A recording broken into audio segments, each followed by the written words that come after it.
Hi, and welcome back to another episode of NCBA's Coffee Break, where we sit down with individuals in our industry who help shape the policy and changes and make it a better industry for everyone. So I am really excited as your host today to welcome someone whose name you'll recognize and really doesn't need much of an introduction, John McNamara. Um, John spent many years at the CFPB, most recently as the Principal Assistant Director of Markets, where he helped guide policy around consumer credit, payments, and collections. Now he stepped into the private sector as Chief Growth Officer at Avtal, bringing his deep regulatory experience to a tech-forward company focused on improving how businesses communicate with consumers. We're going to talk about what's changed in the industry, what still needs to work, and what surprised him most when he made that leap from government to innovation. So grab your coffee, let's dive in, and welcome to another episode of NCBA's Coffee Break. We're just going to dive right in. John, welcome to the show. Hey, thanks, Nathan. Thanks for having me. Honored to be here. We are excited to be able to have you, you know, uh, live and unencumbered. So, can you let our listeners know a little bit about your background and how you became one of the most recognized names in the creditors' rights industry during your time at the CFPB? Oh, wow. Okay. How about just, I'll tell you what, the number one factor is I've been at it a long time. So if you keep chipping away at something for a long time, people are going to eventually know who you are. So I actually started in the debt collection business in 1983. Out of college, had no clue what I wanted to do. And I joined a company called American Creditors Bureau. Basically, rose through the ranks over time.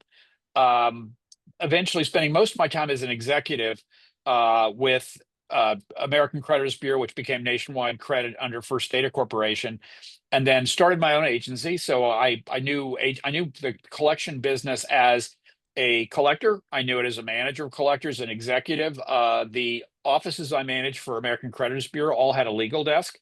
So I learned quite a bit about the litigation process and work with our local attorneys, and then started my own agency, sort of learned what it's like to the stress of being a small business owner and having to license up everywhere. Did that. Joined a technology company as their chief marketing officer. That was LiveVox in 2014. Enjoyed that for 6 years. And then I got a call out of the blue from someone at the CFPB. And this person is also probably well known to a lot of people. His name's John Tonetti. And if you know John Tonetti, you'll know what he did to me was completely in character. Out of the blue, I get a phone call and he says, "John, the CFPB wants to talk to you." And at the time, LiveVox would have been a third-party servicer for many of the covered entities. So in about 18 seconds, I did a mental inventory of every egregious thing I had done since kindergarten.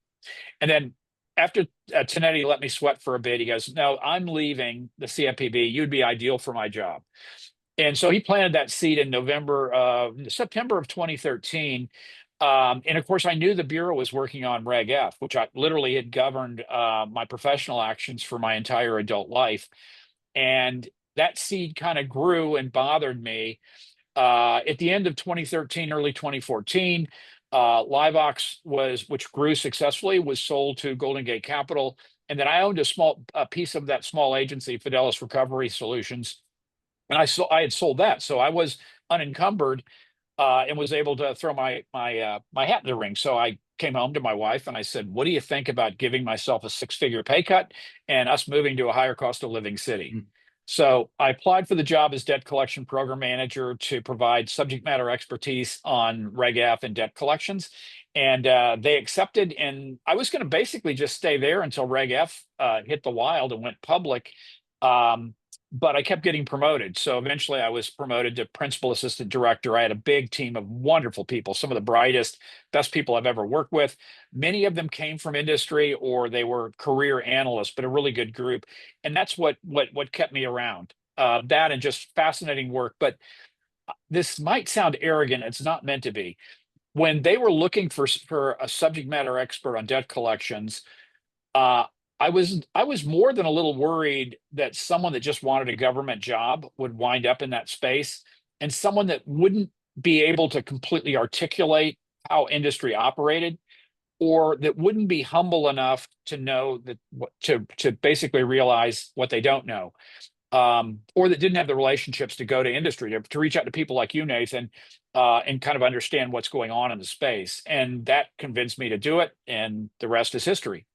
Yeah. So, you know, before you came into the CFPB, were part of industry for many, many years, and the CFPB for over a decade.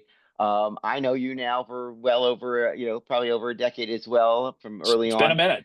It's been a minute. So, tell me something that you've seen get better over time. And on the flip side, where do you think we still are hitting some roadblocks in the industry? You know, so the when I came into the bureau, I never really thought about the industry that I grew up in as an animal with a tail. But as I encountered policymakers at the CFPB, they would talk about some industries having a really long tail of small players, and they often sort of assumed that small players were thinly capitalized or were more likely to engage in bad behavior because they were just small and they didn't have as much skin in the game. I think in the 11 years I was at the CFPB, I mean, I think industry was well on its way to behaving well. Don't get me wrong. I mean, members of NCBA, NARCA back in the day, um, the folks I knew at NARCA, debt buyers, which is now RMAI and the ACA, were absolutely responsible providers. It always bothered me that sometimes the industry would get a bad name based on that long tail of small players. And I spent a lot of time at the CFPB telling people, like, it's not as bad as you think. You're reacting to to a newspaper clipping about a really edge case that doesn't exist broadly. So I think the industry, I thought it was already kind of grown up, but I think the trade associations have done a very, very good job. And I think they've gotten better at doing things like certification, communicating to their members, and just making sure that the main body of responsible actors are known to regulators. Um, and they have a better handle on sort of, I think, distributing and disseminating best practices. That kind of leads me to my next question. I'm sure there were moments while you were at the CFPB where you wish you could have just said something to the industry, but it just either wasn't within your ability, or the job that prevented you from saying it, or the timing wasn't right, or maybe it just wasn't your place. But now's your moment. You can tell us, what was that thing that you wish you could have just screamed from the top of that building? Oh my gosh, that is such a tough question, Nathan, because there's so many things. And anyone that ever heard me speak, like, my brain was furiously working, and there were two compartments. There was publicly available information I could share, and then there were things I knew or that were about to happen. I think I thought Reg F landed really well. And I thought it landed really well for responsible industry and for consumers. And I think there was so much anxiety in the lead up to Reg F before we could actually do the big reveal, that I wish I could have told players in the industry, you know, we're not going to, do things like ban the collection of time barred debt. We are not going to ban calls to a consumer's place of business. Mainly, and I'll say, here's something else I'd like your listeners to know. I work with some of the best people I've ever met on that rulemaking team. And the way the Bureau engaged in rulemaking during normal times is it's a team, interdisciplinary team of markets people like me, PhD economists, researchers, and then regs attorneys who are awesome attorneys. The Reg F team was led by Krista McPartland, who's one of the best people I ever met. But what I've observed were some of the members of that team wore their politics kind of on their sleeve personally. But when it came to a matter of the law and or congressional intent, they were furiously behind me, arguing that, hey, Congress clearly contemplated a collector's ability to call a consumer's place of business because they actually talked about it in the statute. And therefore, it's beyond our reach to just ignore congressional intent and say we're going to try to ban it. Yeah, and that's really great to hear. And I think that people that paid close attention would see it themselves, because Reg F, again, like you said, there was a lot of anxiety in the industry. No one knew what it was going to say. Is it going to put people out of business? Ultimately, just anecdotally, when with the current administration, when things at the CFPB started to kind of be rolled back, one of the things that my colleagues were saying is, but just don't get rid of Reg F. We kind of like it. We're ready for. What are you doing? And so that's a really interesting thing where this regulatory scheme that people were literally losing sleep over turns out, because I guess someone like yourself at the bureau really worked to explain what the segments of the industry do it. So that kind of brings me to that And if question. if I, if I Yeah, could go just ahead. insert Yeah. something along that too, Nathan, Mhm. Yeah.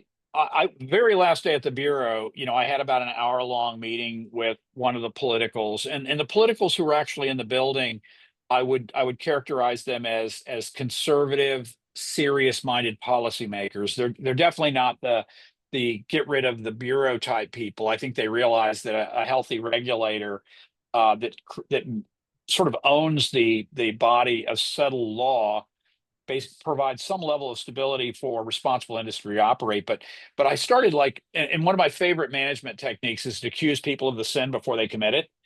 And so I was accusing Joe Gamello and Ellie Greenbaum repeatedly, and maybe to the point of annoyance to them, of over deregulation. And I made the point that when they withdrew guidance from the guidance docs for the whole bureau, not just the ones under Rohit Chopra, like they unsettled industry. And I actually shared with them that I was getting people asking me about settled law that the industry operates on, being questioned whether we were gonna reopen it and rip it up. And Reg F came up 3 or 4 times, and I made sure they knew about it. And also, I thought I did as good a job as I'm capable of making sure they understood that is bad for responsible industry, which is bad for consumers. Well, and it's bad for business as well, because if you don't have any, stability or predictability, and that was the thing from the very beginning. All that I kept saying whenever I was at Sabrifa and dealing with, people at the bureau was, we'll do what you tell us, but you need to tell us. Like we But we got can't. to, yeah, exactly. It was the lack of clarity that was making people insane, because it seemed like And you I'm were damned if you do and damned if you don't. and I'm not a big fan of guidance. I'm a fan of Administrative Procedure Act proper rulemaking, which Reg F I think is a good example. Um, those things have some durability and stability, but if it's guidance that can be almost like a director's whim that can be wiped away by a change in leadership, I mean, how does industry build for that? How do you draw investment dollars for that? Yeah, you can't. And also, you want to train your team in your offices precisely on what is required, what isn't required, what's going to be your employee handbook, so to speak. And if that keeps changing with the whims of someone's ideology, it's very difficult from a business perspective. So here's the question: did the reality of our industry match your perception? Or were you surprised when you kind of looked closer and you found things that were a little different than what you thought? You mean when I came back into this industry? Yeah, yeah. No, Yeah, well, yeah, yeah, no, I think I was a little bit worried that one thing industry will never probably fully know is how many crazy things were contemplated for Reg F that got batted down by people like me, people in the markets group, or people in the research office where the cost benefit analysis numbers didn't appear to work. Um, I didn't know they appreciated that. So I thought people would say, oh, this McNamara guy, he went to the CFPB, he was one of them, he's a regulator. Now he's coming back to our industry. I'll tell you what, I'm honored every day when I realize somebody just said that this morning, like, John, the industry will never fully appreciate like what you did with Reg F and your fingerprints on it. So I was pleasantly surprised that more people than I realized sort of had the sense that I was trying to be a moderating force within the CFPB for the consumer by being a moderating force for responsible industry. So they didn't think I was, as a matter of fact, when I joined, Nathan, when I joined the CFPB, my informal survey had 90% of the people thought it was good for industry that I went to the CFPB. about 8% thought I'd gone to the dark side, and had sort of like hated the industry that, sent my kid, paid for sending my kids to college and my house and everything else. And about 2% had this wild thought that I joined the bureau to bring it down from within. So every time I got a promotion, that 2% sort of got a bit excited. There's always the conspiracy theorists, I guess. But one thing that I want to mention, and I've never said this, in a public way before, is my perception of the bureau was also changed from this, opponent, so to speak, to really understanding what they were trying to do, and that there were folks like you, and again, my relationship was primarily with you, that understood the industry and were just trying to make it better without, closing down the industry. In other words, on both sides, like those folks that when the new administration came in, there were some people saying we're going to shut the CFPB down completely. And were some on the other side, that wanted to shut down, I guess, the debt collection industry completely. Neither of those things are really good for business or good for the consumer or the creditors or the people that are servicing these loans. And I think we found a happy medium, if I may say that. I mean, I think right now things seem to be, there's always room for improvement, and there's always challenges, but the industry as a whole, the folks that we all know that are part of the three, major trade associations, are sincerely really care about compliance. It's not like they're just doing it because they have to. They really care about it, and that's something I don't think people realize. Yeah, I think Mick Mulvaney, I was talking to him when he was our acting director, and he mentioned regulators. It behooves us to have humility. And I don't think I ever really thought about it in those terms, but I think that's generally what I saw. I certainly saw Richard Cordray did some things that I'm sure industry didn't like, but there was a humility about Rich. He was a very smart individual, but he listened to markets. He knew there were gaps in knowledge. Kathy Craniger, same thing. A very, very good manager, very good executive, but also the humility to know and recognize what she didn't do. There was a shortage of humility under the last director, and I really feel like they listened to markets and the experts a lot less, and I think that's an aberration. I mean, the first two directors, and certainly Mick Mulvaney and Dave Awagio, who were interim directors, they had humility and they listened to the experts. They didn't think they knew it all. Yeah, I can tell you that to me the starkest change is, the having press releases every 5 minutes and now none. So it's like completely opposite. And probably again, happy medium is probably the best place for that to land. But we're getting close to the end of our time. So go ahead, John. I didn't mean to cut Oh you off. no, I was just going to say, I think, and people want to say it's sort of people want to put feelings in my heart or words in my mouth. Sometimes it's like, listen, the politicals I worked with at the CFPB, and I mean, I was one of the 200 people that didn't get fired when they tried to fire everybody. I had no problem with those politicals. Again, I think they believe in a smaller bureau. They don't, but they understand the impacts to consumers and industry at a no bureau. And I think they're they got a deregulatory bent, but I think they're bright enough and they're humble enough to listen to people that say, your deregulatory bent should stop when it's causing problems. Um, so I don't really have a problem with them. I think a future bureau probably needs a commission, and I think even very, very liberal career staff at the bureau would say that now. Yeah, and I think that brings some stability when you have when there's one person, it's that person's perspective. But let's talk about something that's very near and dear to my heart is your relationship with NCBA, or NARCA as you refer to it. So you've been around for a minute. What's something meaningful you've taken away from that connection that you've had with NCBA over the years? I think the willingness of NCBA members to engage with the CFPB and to sometimes disagree disrespectfully, and that goes way, way back to certainly my earliest days at the CFPB. And as I said, I was one of the few people at the CFPB that sued consumers at points in my career on a regular basis, and sort of understood how that worked. But I also understood how hard attorneys work to um, avoid that if they can, or to work out an amicable solution that gets them paid. I'm well aware, as many people aren't, that attorneys can wind up with piles of dead judgments that really aren't doing anybody any good. Um, I think the access to information. I mean, you were wonderful. Liz has been wonderful. Your members were great. Some of them we reached out to and joined the Sabrifa panel for Reg F, where they were absolutely invaluable in terms of giving our insight. And you guys completed that circle, right? We had the ACA; they were great. RMAI, great, but those two, that story is incomplete without the folks who manage the legal channel.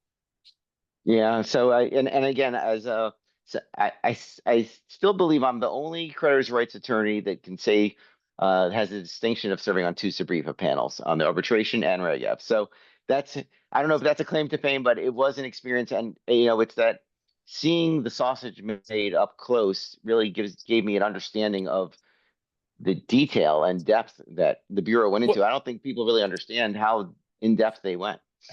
yeah, and I'm glad you got that insight too, because if you think back to the Sabrifa panel for Reg F, like, I used to always get those challenges. Like, you guys just do the Sabrifa as dressing; it's not real. But you saw firsthand. I mean, there were three tranches, broad tranches of Reg F. After Sabrifa panel, based in no small part on the feedback we received from folks like you, that whole part about right consumer, right amount, that would have required, basically it would have put standards on both the creditor and the debt collector for information flows. That was set aside because I think you guys did a successful job of scoping out the complexity of that, and how that would be so problematic. Yeah, and that's why we were happy to have a seat at the table, because again, a lot of it was just information that people at the Bureau, that if you didn't do this kind of work, you just wouldn't really see it or think about it. And I understand that, but that's why hearing the voices across the industry were so important. So we're really excited that you're heading to our conference, the Connect conference that's coming up in San Antonio soon, and and you're going to be on a panel, so that's exciting. What are you hoping to walk away with, and anything you're particularly looking forward to at our conference? Oh my God. Well, for starters, I lived in San Antonio for 2 years. And so it feels a little bit like going home. Um, I'm like, I saw the number of attendees and the names. I mean, so a lot of people who are friends that I hadn't seen in a long, long time. Between being at the CFPB and of course the post-COVID years, it was harder to make those connections. And so I'm really looking forward to so many friends and familiar faces and former colleagues that I'm going to run into there. Plus the content will be very interesting. And I believe I'm on a panel with Manny Newberger.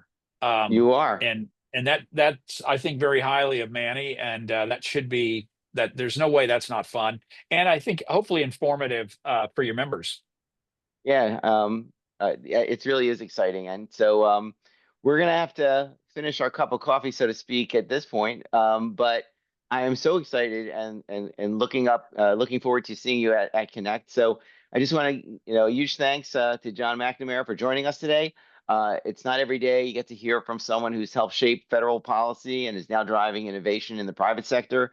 Your insights, from both sides of the table are not only thought provoking, but are just so important. And I just want to let our listeners know, if you're heading to the Connect conference in San Antonio, don't miss John's panel session, which is going to be on Thursday, October 16th, from 9:40 to 10:50 in the Grand Ballroom, Level 3. He'll be joined with Jason Forbes from Bank of America, Jennifer Guerrero from JP Morgan Chase and Company, and our very own Manny Newberger from Barron and Newberger. The session's titled "What Collection Lawyers Should Know About What Really Matters to Banks." And I think it's going to be a great conversation not to be missed. So thanks again, John, and thanks again to everyone for tuning in. Until next time, stay curious, stay caffeinated, and we'll see you on the next NCBA coffee break. Thank you so much, John. It's been my pleasure. Thank you.